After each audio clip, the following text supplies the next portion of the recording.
असल में जब पेशावर में ये वाक़या होता है तो हमें याद आता है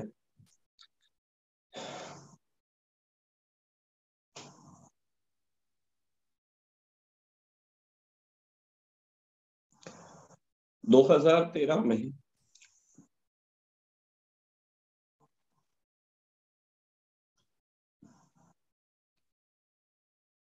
ऑल सेंट्स चर्च पर संडे के दिन ही इबादत के दौरान हमला किया गया।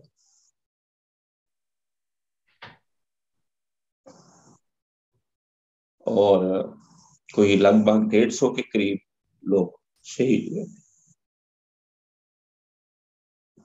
पिशावर में ही आप जानती है कि आर्मी